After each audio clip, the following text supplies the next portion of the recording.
Bismillahirrahmanirrahim. Alhamdulillahi Rabbil Alamin. Salatu wassalamu ala Rasulillah wa ba'd. Assalamualaikum warahmatullahi wabarakatuh. So inshallah mga kapatid, bilang pagpapatuloy po sa ating pagtalakay dito sa 7 kondisyon ng La ilaha illallah na nasimulan na po natin ng mga nakaraang linggo, ay nakuha po natin ng mga nakaraang pagtalakay na ang La ilaha illallah ay siyang susi ng paraiso, at ang susi ng La ilaha illallah ay ang 7 kondisyon nito. Merong 7 kondisyon ang La ilaha illallah, at naipaliwanag na po natin ito nung mga naunang mga pagtalakay. Ang una na rito, yung tinatawag na al-ilm o yung pagkakaroon ng kaalaman. So, sinabi ni Allah, fa'alamu annahu la ilaha illallah. Pakaalamin nyo muna o alamin mo na walang ibang Diyos na karapat dapat sambahin maliban ang Allah subhanahu wa ta'ala. So dito yung sinabi ni Imam Bukhari rahimahullah, sinabi niya, babul ilm qabla al-qawl wal amal.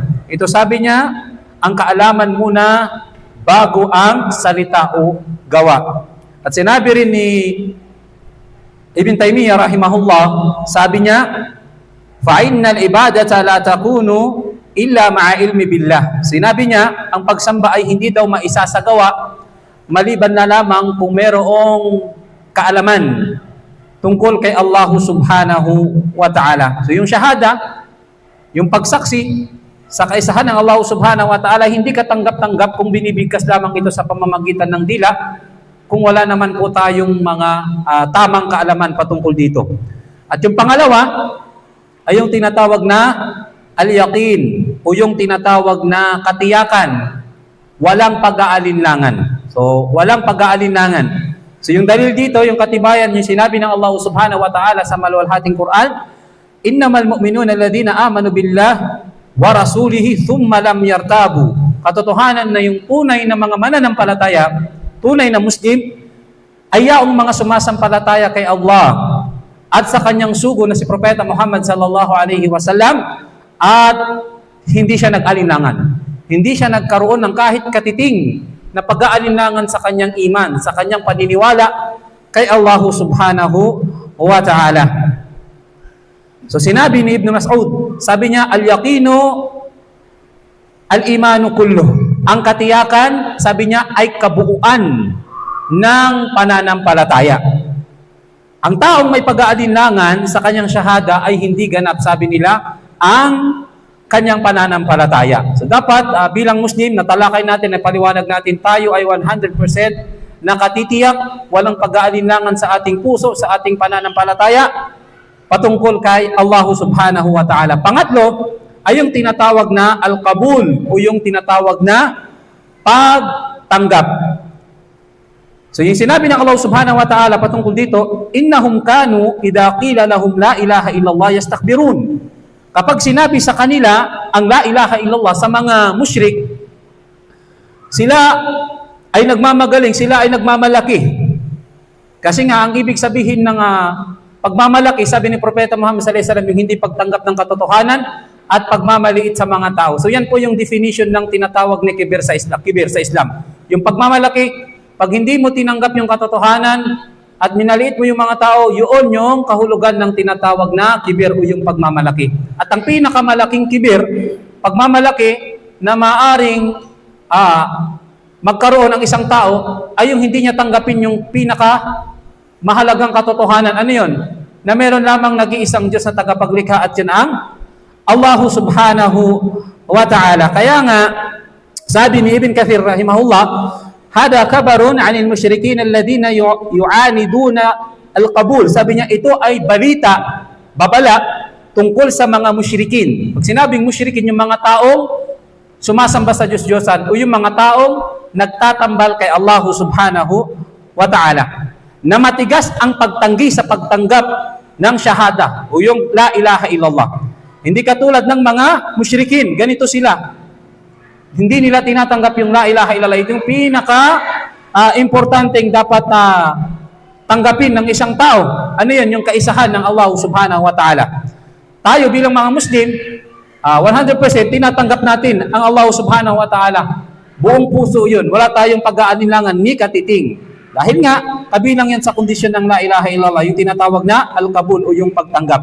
At pang-apat, mga alipin ng Allah, ay yung tinatawag na al-inqiyad, yung pagsuko o pagsunod. Kabilang din ito sa kondisyon ng la ilaha illallah. So sinabi ng Allah subhanahu wa ta'ala, wa anibu ila rabbikum wa aslimu lah. Sinabi ni Allah, at magbalik loob kayo sa inyong Panginoon at magpasakop kayo sa Kanya. Okay? Yung pagsunod o yung pagsuko sa Allah subhanahu wa ta'ala. Sabi ni Ibn al-Qayyim rahimahullah, la yakfil ilmu dun al-inqiyadi wal amal. Sabi niya, hindi sapat daw yung kaalaman ng walang pagsuko at gawa. So ang Muslim, tayo bilang mga Muslim, kaya nga dinefine ng ating mga ulama, yung iman, not kun bil lisan. Ang pananampalataya, binibigas ng dila. Not kun bil lisan. Binabanggit ng dila, wa tasdiqun bil qalb. At sinasampalatayaan ng puso. Wala amalun bil jawari. At isinasabuhay ng katawan. Okay? Binabanggit ng dila, sinasampalatayaan ng puso, at isinasabuhay ng katawan. Yazidu bil ta'a wa yanqusu bil ma'siyah. Ang iman pumataas kapag sumusunod kay Allah at bumababa kapag tayo ay sumusuway kay Allah subhanahu wa ta'ala. Kaya nga ang Islam, ito yung kahulugan ng Islam, yung pagsunod, pagsuko at pagtalima kay Allah subhanahu wa ta'ala. Panglima, ang kondisyon ng la ilaha illallah, as-sidq, yung tinatawag na katapatan, pagiging matapat kay Allah subhanahu wa ta'ala. Yung pinaliwanag natin nung nakaraan, yung aya sa Quran, sinabi ni Allah, ahasiban nasu ay yutraku ay yaqulu amanna wa hum la yuftanun. Inaakala ba ng mga tao na pagkatapos nilang sabihin amanna, kami ay sumasampalataya, ay hindi na namin sila susubukan, sabi ng Allah? So no. Susubukan sila ng Allah subhanahu wa ta'ala. Dahil bakit sinubukan din yung mga nauna? Bakit? Upang malaman, ilantad ni Allah kung sino yung totoo, tunay sa kanilang pananampalataya, at hindi totoo sa kanilang pananampalataya. Kaya nga sabi natin dito, kung maalala natin, ang pananampalataya dapat ng Muslim ay hindi po siya nakapatong sa tao. Hindi ka nagiging matibay na Muslim, masigasig na Muslim, masunuring Muslim dahil sa asawa mo, dahil sa kaibigan mo, o dahil ka kay malapit ka kay sheikh o kay imam. Ang pundasyon ng ating pananampalataya ay yung katapatan natin kay Allah subhanahu wa ta'ala.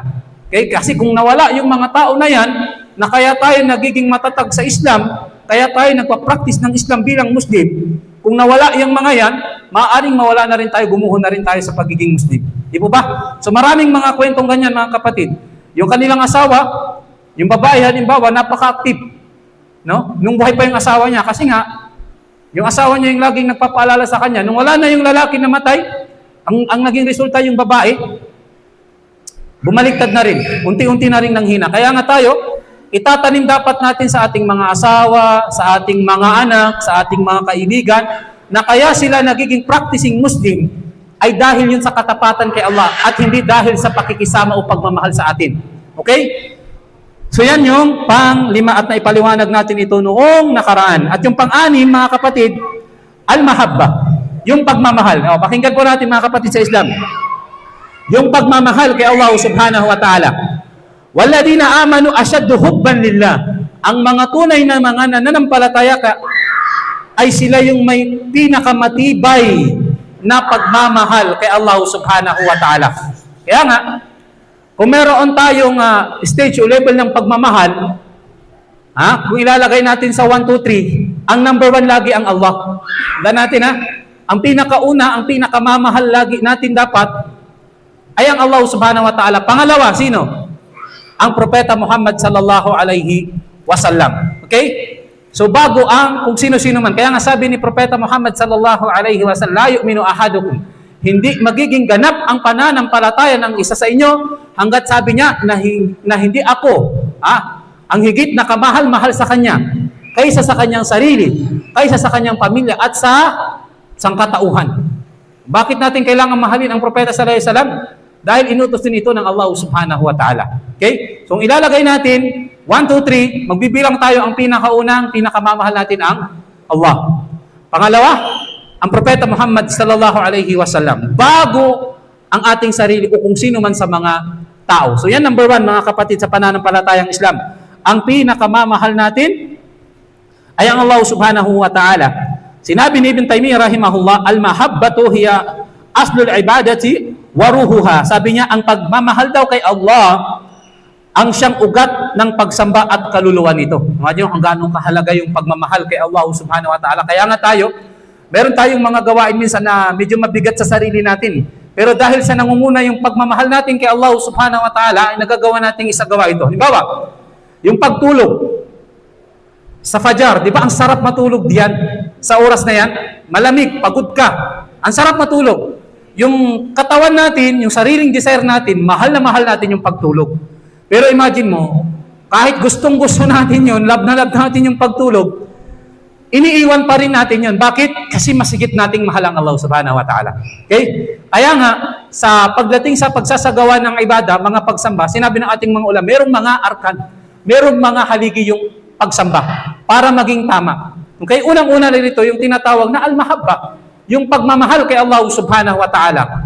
Okay? Pangalawa, yung ar-raja, yung paghahangad natin ng gantimpala, umaasam tayo ng gantimpala mula kay Allah sa ating mga ginagawang kabutihan.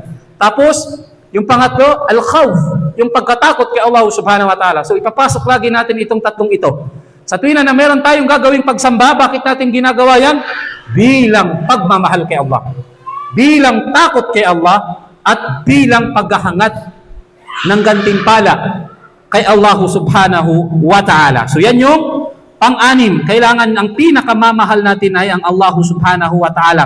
At yung panghuli, mga alipin ng Allah ay yung tinatawag na al-ikhlas. Yung pagkakaroon natin ng dalisay na layunin para lamang kay Allah subhanahu wa ta'ala. Ala lillahi dinul khalis. Sabi ng Allah subhanahu wa ta'ala, alalahanin, hindi ba? Sabi niya, para kay Allah subhanahu wa ta'ala lamang ang dalisay na pagsamba. So alam natin ito, madalas na natatalakay ito sa khutbah, sa mga lectures, yung kahalagahan ng ikhlas, dalisay na layunin para kay Allah subhanahu wa ta'ala. Sinasabi ng ating mga scholar, kung tayong mapanatag na iniisip lagi natin o binibida nung iba marinig natin na ikhlas, ginagawa ko to ikhlas. Nakikita niya yung sarili niya na siya ay ikhlas parati. So sinabi ng ating mga ulama, ang sino mang nakikita niya ang kanyang sarili na siya ay laging ikhlas, ay nangangailangan muli ng panibagong ikhlas. Okay? Pag nakikita mo yung sarili mo na akala mo 100% lagi kang ikhlas, nangangailangan ka muli ng panibagong ikhlas. Baka pinapasukan na siya ng pagkamangha sa kanyang sarili. Okay? Al-ikhlasu lillahi ta'ala fi jamil a'mal wa tarku riya wan nifaq. Ang pagiging dalisay o sincero natin sa lahat ng ating mga gawain na ito ay para lamang kay Allah subhanahu wa ta'ala at iniiwan natin yung tinatawag na riya, yung pagpapakitang tao, wan nifaq, at yung tinatawag na pagkukunwari. So yan yung mga alipin ng Allah. Kondisyon para matanggap yung ibada, al-ikhlas wal mutaba'ah. Kailangan natin ng dalisay na layunin para kay Allah lamang. At pagkatapos yung pangalawa, kailangan nating sumunod sa sunnah ng mahal na propeta Muhammad sallallahu alaihi wasallam. Kaya nga, innamal a'malu binniyat wa innamal likulli imri'in ma nawa. Sabi ni propeta Muhammad sallallahu alaihi wasallam, ang lahat ng gawain ay naaayon sa ating mga layunin. At ang bawat isa ay gagantimpalaan ng Allah subhanahu wa ta'ala depende sa kanyang layunin. Kaya napakahalaga ng layunin. Paano natin mati-distinguish? Paano natin matutukoy kung ano yung layunin natin? Di ba? Paano? Sabi ng ating mga ulama, kung bakit mo ginagawa yung isang bagay, para madali mong matukoy kung ano yung layunin mo. Bakit mo ginagawa yung isang bagay, yung rason mo, yun yung layunin mo. Bakit ka nag-aaral? Para walang masabi si brother, para hindi sabihin na tamad ako. Kung yun yung layunin, riya. Ang riya na pag-aralan natin ay sinisira niya yung gawaing ginawa mo. Okay? Nagsala para makita ng tao, sira yung gantimpala sa sala. Walang kwenta yung nagkasala ka lang. Okay? So kailangan dalisay na layunin para lamang kay Allah subhanahu wa ta'ala. So yan yung 7 kondisyon. Sikapin nating maisaulo mga kapatid sa Islam. Napakahalaga po nito inshallah. Una, yung tinatawag na al-ilm. Yung pagkakaroon natin ng kaalaman. Yung iba, yung tartib, pagkakasunod, yung iba, mapapansin natin hindi nagkapagbali-baliktad. Pero importante, sa ulo natin yung 7. Pangalawa, yung tinatawag na al-yaqin o yung tinatawag na katiyakan o walang pag-aalinlangan. Pangatlo, ang tinatawag na al-qabul, yung tinatawag na pagtanggap. At yung pang-apat, yung al-inqiyad, yung tinatawag na pagsuko o pagsunod. At panglima, yung tinatawag na as-sidq, yung pagiging matapat o katapatan. At yung Pang-anim, yung tinatawag na al-mahabba o yung pagmamahal kay Allah subhanahu wa ta'ala. At yung pang-pito ay yung tinatawag na al-ikhlas, yung pagkakaroon natin ng sincero at dalisay na layunin para lamang kay Allah subhanahu wa ta'ala. So hanggang dito na lang, insyaAllah, nawa ay napulutan natin ng aral. Ito parang summarize lang din doon sa mga napaliwanag na natin. So mag-review po tayo at sikapin natin sa mga pag-aaral sa mga susunod ay mas maaga po tayo upang sa ganun ay mas mapahaba rin yung ating pagtalakay insyaAllah. Yung oras ng ating pag-aaral, alas 5 po yan tuwing Miyerkules. Okay? Tuwing Miyerkules, alas 5 yan hanggang sa Aisha na yan. Pagdating ni Sheikh Hamud, may pag-aaral din po. And then sa linggo, meron din po tayong pag-aaral dito alas 10 hanggang hapon na po yun. Kaya mga kapatid, paalala, huwag nating palagpasin yung mga pagkakataon na meron pa po tayong mga pag-aaral sa masjid. Kasi minsan, meron tayong mga kapatid na sila yung excited, no? Nagsasabi na sana may magturo, sana may pag-aaral. So, nakikita mo yung pagiging aggressive nila, yung parang sure na sure ba, gustong-gusto. Kausapin nyo si ganito, sana magturo sila rito, may pag-aaral tayo. Subalit, pag may pag-aaral na, hindi mo na mabilang sa daliri mo yung reason. Pag maglalaba, mag-aalaga ng bata, o masakit yung biglang may sumakit. So marami ng mga reason, no? Kaya nga tayo lagi sinasabi, kung gusto mo, gagawa ka ng paraan. Kung ayaw, gagawa yun ng napakaraming dahilan. Okay? Gagawa yun ng napakaraming dahilan. So inshallah, balik tayo sa layunin natin, bakit tayo kailangan mag-aral? Kailangan natin itong pag-aaral talaga. Kaya wag nating palagpasin po yung mga pagkakataon na meron pa po tayong mga pag-aaral dito sa ating masjid inshallah. Okay po? So hanggang dito na lang. Subhanakallahumma wa bihamdik. Wa nashhadu an la ilaha illa anta wa nastaghfiruka wa natubu ilaik. Assalamu alaikum warahmatullahi wabarakatuh.